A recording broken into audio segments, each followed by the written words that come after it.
Kisah ini berasal dari sebuah kota kecil di Jawa Barat, tentang seorang polisi muda bernama Satria yang baru saja dipindah tugaskan ke sebuah wilayah terpencil. Tak ada yang tahu bahwa penempatannya itu akan mengubah hidupnya selamanya. Satria, 33 tahun, seorang polisi yang dikenal disiplin, tegas tapi juga ambisius. Setelah beberapa tahun bertugas di kota besar, ia dimutasi ke sebuah desa kecil bernama Sukaanyar. Sebuah daerah sunyi yang dikelilingi hutan pinus dan kebun teh. Jauh dari hiruk-pikuk kota. Ketika tiba di sana, kepala desa menyambutnya dengan hangat. Tapi ada satu hal yang terasa aneh. Kepala desa menerangkan kepada Satria bahwa rumah dinasnya masih ada, tetapi sudah lama tidak ada yang menempati dan perlu dibersihkan dulu. Satria hanya mengangguk. Ia tak peduli soal rumah tua. Baginya, asal ada tempat tidur dan air, sudah cukup. Rumah dinas itu terletak agak jauh dari kantor polisi. Letaknya dekat kebun teh, di tepi jurang kecil. Bangunannya tua, catnya mengelupas, jendelanya berdebu, tapi tetap berdiri kokoh, seperti menunggu seseorang untuk kembali. Malam pertama, Satria tidur dengan tenang. Tapi di malam kedua, ia mulai mendengar suara aneh. Tangisan, sayup-sayup, dari arah belakang rumah. Awalnya ia mengira itu suara kucing atau suara angin yang meniup pepohonan. Tapi suara itu terdengar jelas, seperti dari kamar belakang yang belum sempat ia buka sejak pindah. Keesokan paginya, ia mengecek kamar itu. Pintu kayu tua berderit saat dibuka, di dalamnya kosong. Hanya ada kasur tua yang lusuh dan sebuah cermin besar yang pecah di sisi kanan ruangan. Satria merasa tidak nyaman, tapi ia menepis perasaannya. Di malam ketiga, keadaan menjadi lebih parah. Tangisan itu kembali terdengar, lebih jelas, lebih dekat. Dan kali ini disusul suara langkah kaki, menyeret perlahan, menuju kamarnya. Satria bangun. Ia mengambil senter. Jantungnya berdegup kencang. Tapi saat ia membuka pintu kamar, tak ada siapa-siapa. Hanya udara dingin yang menyergap. Terlalu dingin untuk ukuran malam biasa. Esok paginya, ia bertanya pada warga sekitar. Tapi mereka hanya saling pandang dan diam. Hingga akhirnya, seorang bapak tua berbisik padanya di warung kopi, bahwa rumah dinas itu dulu pernah ditinggali oleh seorang polisi yang bernama Darman. Istrinya bunuh diri di kamar belakang. Gantung diri karena suaminya selingkuh. Sejak saat itu, tidak ada yang berani tinggal di rumah dinas itu lagi. Satria tertawa kecil. Ia tak percaya hantu. Baginya, semua bisa dijelaskan secara logika. Malam hari pun tiba, pukul 2 dini hari. Satria terbangun karena mendengar suara bisikan yang sangat jelas memanggil namanya. Satria duduk di tempat tidur. Keringat dingin membasahi wajahnya. Di ujung ruangan, seorang wanita berdiri. Rambutnya yang panjang menutupi wajahnya. Pakaiannya putih dan sobek. Namun ada yang aneh, tubuhnya tampak sedikit melayang dari lantai. Dan perlahan, wanita itu berbalik menghadapnya. Wajahnya pucat, bibirnya sobek, matanya merah padam. Satria tak bisa bergerak, tubuhnya kaku, lidahnya mati rasa. Tiba-tiba lampu ruangan padam, dan semuanya menjadi gelap. Itulah malam pertama Satria melihat wanita itu. Namun dia tidak lari, tidak bergerak. Malah sejak malam itu dia merasa ada sesuatu yang menggoda pikirannya, membuatnya ingin kembali untuk melihat wanita itu lagi. Dan dari sinilah kisah kelam dimulai. Apa yang kita lihat belum tentu bisa kita percaya. Tapi yang lebih mengerikan adalah saat kita mulai percaya pada sesuatu yang tidak bisa kita lihat. Malam itu, Satria membuat keputusan paling fatal dalam hidupnya. Dia membuka pintu yang seharusnya tidak pernah dibuka lagi. Setelah malam itu, malam saat ia melihat sosok perempuan berpakaian putih berdiri di sudut kamar, Satria tidak bisa tidur. Wajah pucat itu, mata merah itu, dan bisikan yang menusuk telinga itu, terus terngiang di kepalanya. Setiap malam ia mulai mendengar suara yang sama. Tangisan pelan dari kamar belakang. Sebuah tangisan yang seakan keluar dari dada yang penuh luka. Sebuah tangisan yang begitu dalam dan menyedihkan. Anehnya, suara itu tidak membuat Satria takut. Sebaliknya, ada perasaan iba dan penasaran. Hari demi hari, ruang belakang itu mulai terasa hidup. Entah mengapa suhu di rumahnya turun drastis setiap malam. Bahkan air di kamar mandi terasa dingin seperti es. Kadang-kadang lampu ruang belakang menyala sendiri, padahal di sana tidak ada listrik.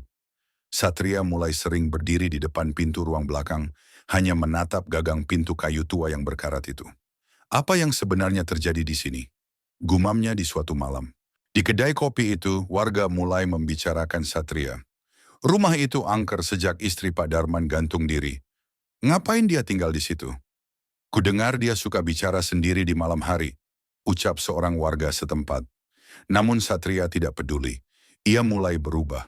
Pulang kerja lebih awal, jarang bersosialisasi.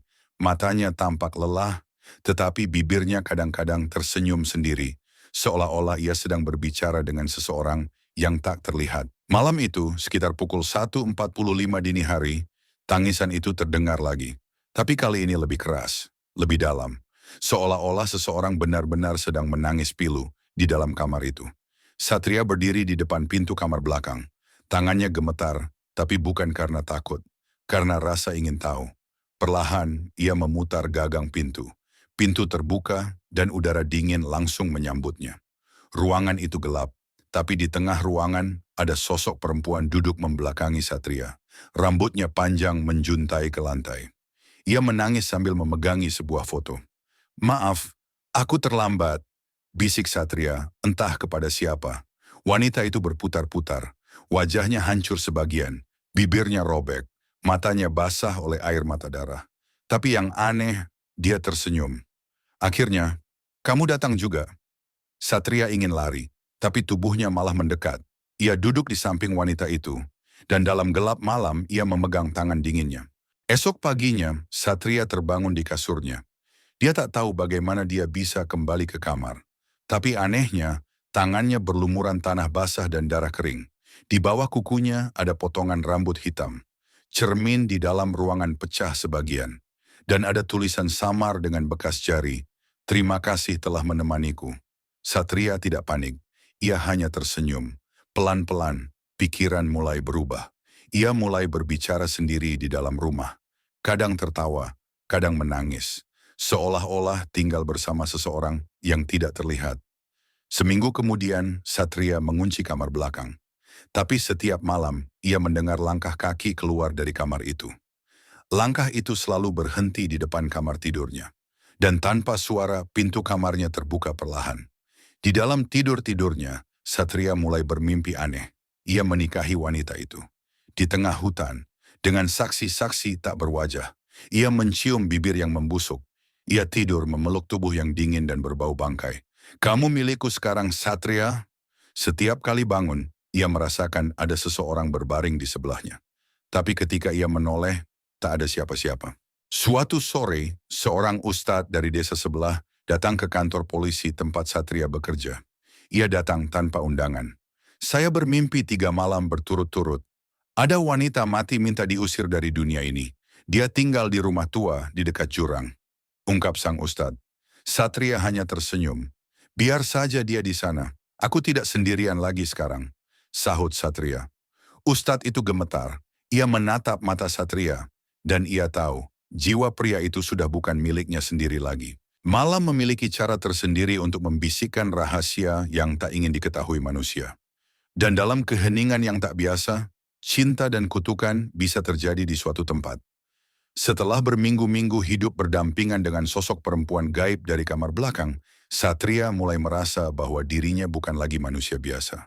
Ia merasa dicintai, tapi bukan oleh manusia. Dan malam itu semuanya berubah. Satria pulang dari kantor lebih cepat dari biasanya. Langit mendung, hujan rintik-rintik membasahi jalan desa. Motor dinasnya ia parkir sembarangan, langsung masuk ke rumah. Tapi begitu membuka pintu, ia membeku. Seluruh isi rumah berantakan, gelas pecah, meja terbalik, tirai sobek, dan di lantai ruang tamu ada jejak kaki basah menuju ke kamar belakang. "Dia marah," gumamnya. "Aku cuma pulang telat." Ia mengikuti jejak kaki itu, tapi tak ada suara. Rumah sunyi, hening yang menyiksa. Beberapa malam sebelumnya Satria memimpikan sosok perempuan itu.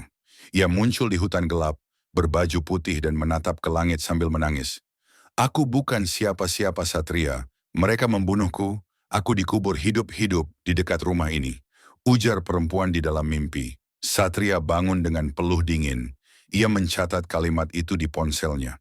Tapi dia belum berani mencari tahu lebih jauh. Ketika ia membuka pintu kamar belakang, tak ada apa-apa. Hanya udara dingin dan bau tanah basah. Tapi saat ia berbalik untuk keluar, sosok itu sudah berdiri di ambang pintu. Perempuan berkulit putih, rambut menjuntai, dengan wajah pucat yang perlahan mulai membusuk. Tapi, dia tersenyum. "Kamu milikku Satria, kau tak boleh pergi." Satria membayangkan, dia tidak lari, tidak takut. Justru, ia mengulurkan tangan, dan seperti sebelumnya, ia merasakan tangan itu. Dingin, kaku, tapi nyata. Mereka duduk bersebelahan. Dalam hening yang ganjil, Satria pelan bicara. "Siapa namamu sebenarnya?" Wanita itu menunduk, lalu membuka mulutnya perlahan. "Namaku Lestari." Esok paginya, Satria membuka berkas-berkas lama di kantor polisi. Ia mencari data penduduk sekitar rumahnya, mencari nama Lestari. Dan benar, ada seorang wanita bernama Lestari, berusia 24 tahun, hilang 9 tahun lalu. Dinyatakan menghilang secara misterius, dan rumah terakhir yang ia tinggali adalah rumah yang sekarang ditempati Satria.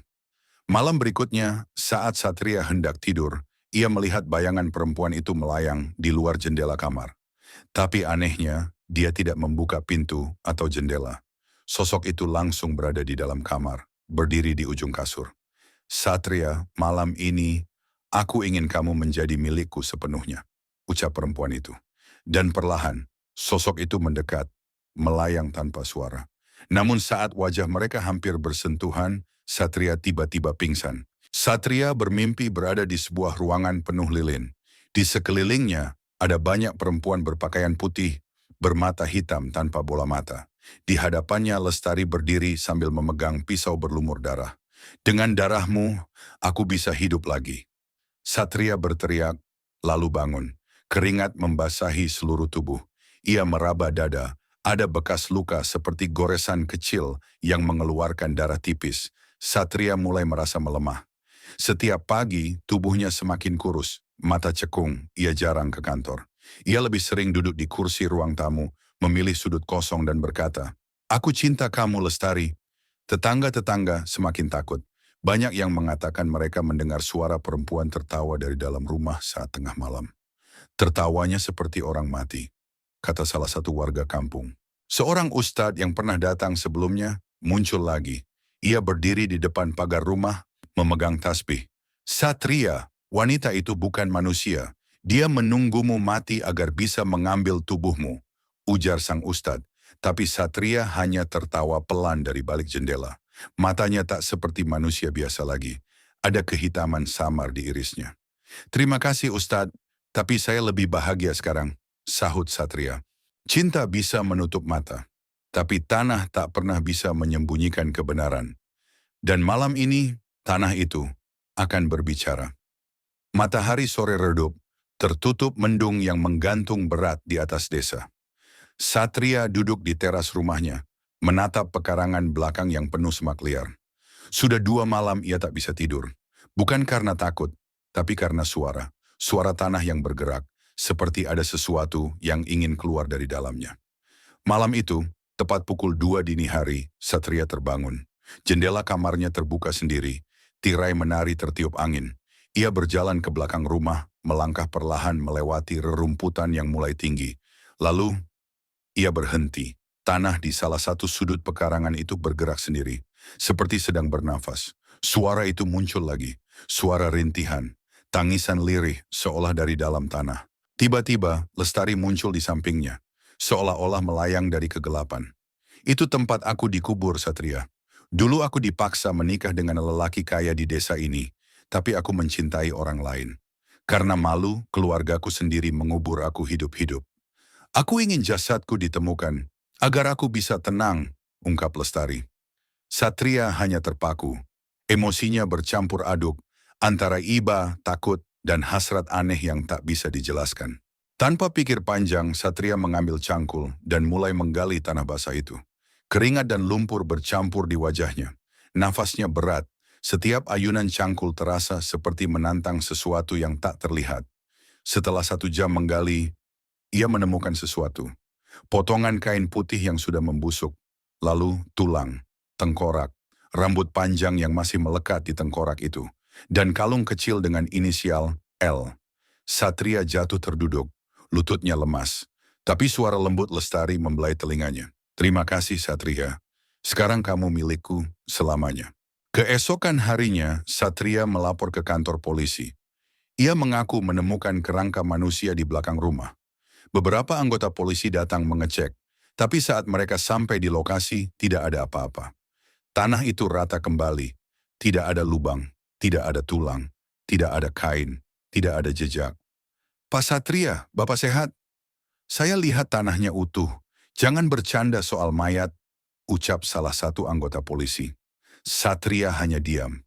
Ia tahu, malam sebelumnya bukan mimpi. Hari itu juga, seorang tetangga bernama Bu Yati mendatangi rumah Satria dengan wajah panik. Pak Satria, semalam saya lihat Bapak menggali di belakang.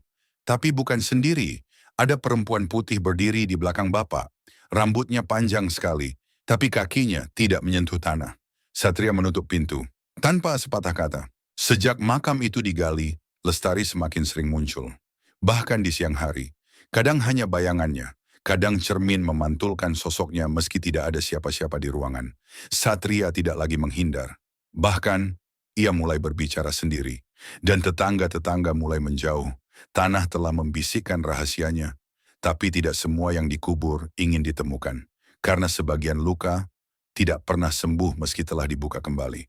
Dan kini, ikatan antara Satria dan Lestari bukan hanya karena cinta. Tapi karena kuburan, rahasia, dan darah. Setiap cinta yang gelap pasti menyimpan luka yang lebih gelap. Dan malam ini, luka lama itu akan membuka dirinya kembali. Sudah 3 hari sejak Satria menggali makam di belakang rumahnya.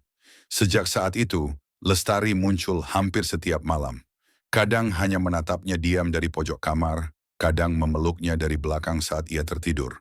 Satria mulai kehilangan batas antara nyata dan gaib. Namun malam itu berbeda. Malam itu, ada seseorang yang datang, bukan dari dunia lain, tapi dari masa lalu. Hujan deras mengguyur desa. Angin malam membawa bau tanah basah yang menyengat. Satria sedang menyeduh kopi di dapur saat terdengar ketukan pelan di pintu depan. Ia membuka pintu. Berdiri di sana seorang lelaki tua, mengenakan jubah hitam panjang. Rambutnya kelabu, wajahnya tirus, sorot matanya tajam menusuk. Malam Pak Polisi, boleh saya bicara sebentar? Satria mempersilakan masuk, tapi sejak lelaki itu melangkah ke dalam, suasana rumah terasa dingin, sangat dingin. Bahkan lilin di meja dapur padam sendiri. Nama saya Samir. Saya dulu guru spiritual di desa ini. Saya kenal Lestari, gadis yang dulu dikubur hidup-hidup di belakang rumah ini. Ucap Pak Tua. Jantung Satria berdetak lebih cepat. Ia belum menyebut nama Lestari. Tapi orang ini sudah tahu semuanya. Saya tahu kau membangunkannya, Satria. Tapi yang kau bangunkan bukan hanya kenangan. Kau juga membangunkan dendam. Pak Samir meletakkan sehelai kain putih kecil di atas meja. Terdapat noda darah berbentuk tangan. Lestari dulu sempat hamil sebelum dikubur. Anak itu tidak pernah lahir ke dunia. Malamnya, Lestari muncul lagi di kamar. Tapi kali ini, wajahnya berubah. Mata hitamnya lebih tajam, kulitnya lebih pucat, dan aura cinta berubah menjadi sesuatu yang lebih dingin. Satria menatapnya dengan rasa takut. Lestari mendekat, mencium pipinya. Tapi kali ini ciumannya dingin seperti batu. Nafasnya membawa bau bunga Kamboja dan tanah basah. Aku tidak butuh pengampunan, aku butuh balas dendam. Keesokan harinya, Pak Samir mengajak Satria ke sebuah masjid tua di pinggiran desa. Tempat Lestari dulu sering mengaji.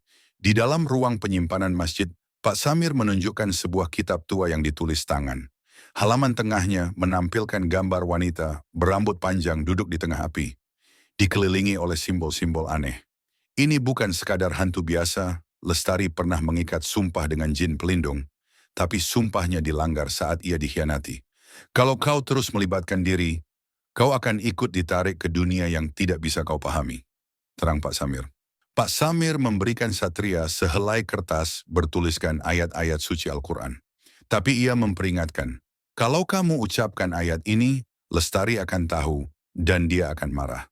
Malam itu Satria memandangi kertas tersebut di kamarnya. Tangan gemetar, suara Lestari berbisik dari belakang tirai. Apa yang kamu pegang itu, sayang? Saat Satria menaruh kertas itu di saku bajunya, tiba-tiba lampu rumah padam. Angin dingin masuk dari segala arah. Dinding kamar perlahan mengeluarkan cairan merah pekat, seperti darah mengalir pelan. Dan dari dalam cermin, wajah Lestari muncul. Tidak lagi cantik, tapi mengerikan, dengan mata kosong dan rahang menganga seolah menjerit tanpa suara. Mereka bilang, jangan gali masa lalu. Karena kadang yang kita temukan bukan hanya cerita, tapi dendam yang masih hidup. Dan malam ini, dendam itu menemukan wajahnya. Ada yang lebih menyeramkan daripada mencintai hantu, yaitu ketika hantu menginginkan anak dari dunia manusia. Dan malam ini, Lestari meminta yang tak seharusnya ada. Sudah seminggu Satria hidup dalam kegilaan. Tidur tak pernah tenang, makan tak pernah kenyang, dan setiap malam, Lestari datang dalam rupa yang berbeda. Kadang manis dan lembut, kadang liar dan menakutkan. Tapi malam ini, dia datang dengan permintaan. Kamar Satria terasa panas, seperti terbakar dari dalam. Keringat mengucur dari tubuhnya meski kipas angin berputar cepat. Ia tahu, malam ini Lestari akan datang. Dan benar saja, tepat pukul 1 dini hari, suara langkah kaki tanpa alas terdengar dari ruang tengah.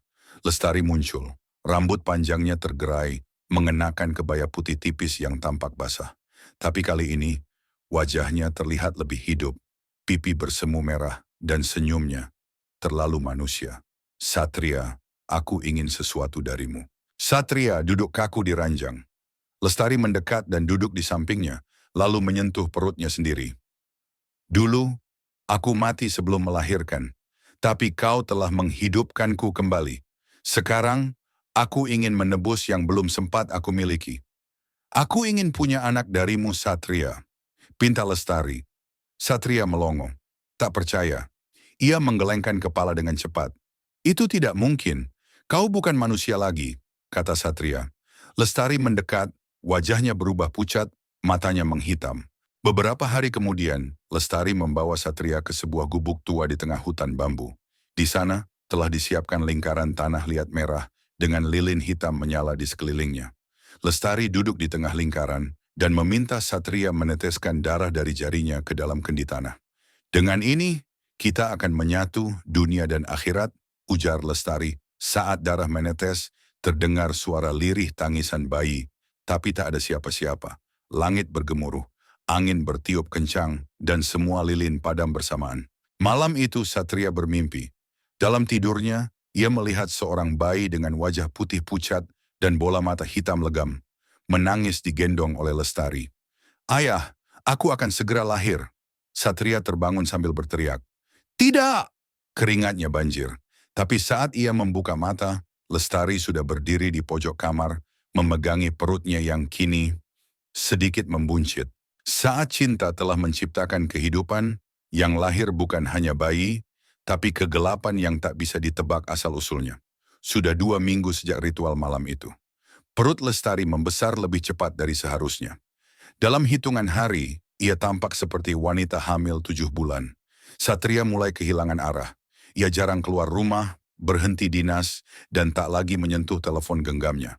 Dunia luar tak penting, karena dunianya kini penuh keganjilan yang tak bisa dijelaskan dengan logika. Malam itu suara tangisan bayi kembali terdengar. Namun bukan dari rahim, melainkan dari balik dinding kamar. Lestari menangis sambil memegangi perutnya. Dia menendang, terlalu keras. Aku tak sanggup, ujar Lestari.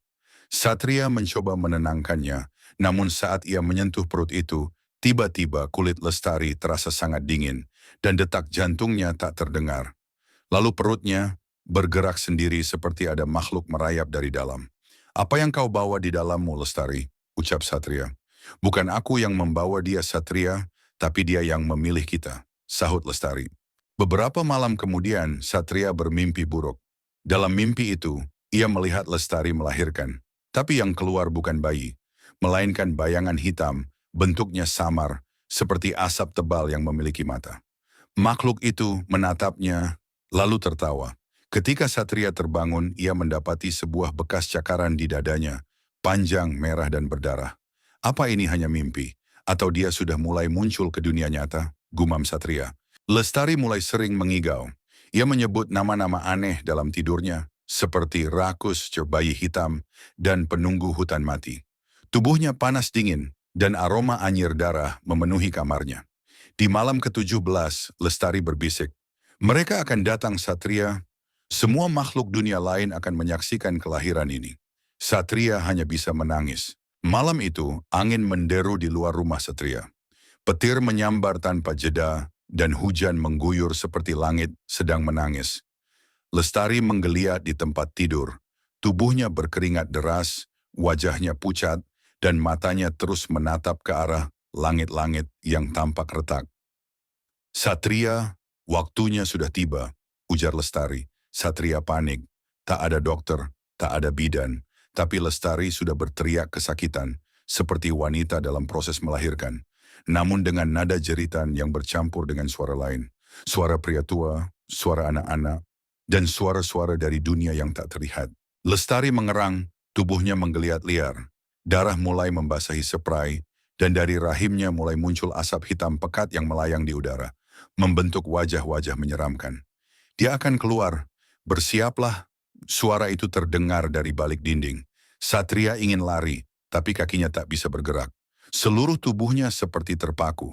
Ia hanya bisa menyaksikan saat sebuah tangan kecil, berwarna hitam legam dengan kuku panjang, keluar perlahan dari tubuh Lestari. Bayi itu lahir tanpa suara tangis. Saat bayi itu lahir, ia tidak menangis. Ia membuka matanya dan menatap langsung ke arah Satria. Bola matanya terlihat seperti bayi manusia, kulitnya merah, hampir seperti darah, di dahi dan pipinya terdapat guratan hitam seperti retak. Tapi yang paling mengerikan adalah bayi itu tidak memiliki tali pusar. Ia lahir sempurna tanpa hubungan dengan dunia. Namakan dia Rakus, bisik Lestari yang kini tampak sangat lemah. Rakus telah lahir. Ia bukan manusia, bukan pula hantu. Ia adalah awal dari kehancuran yang akan menelan batas antara dunia nyata dan dunia gaib.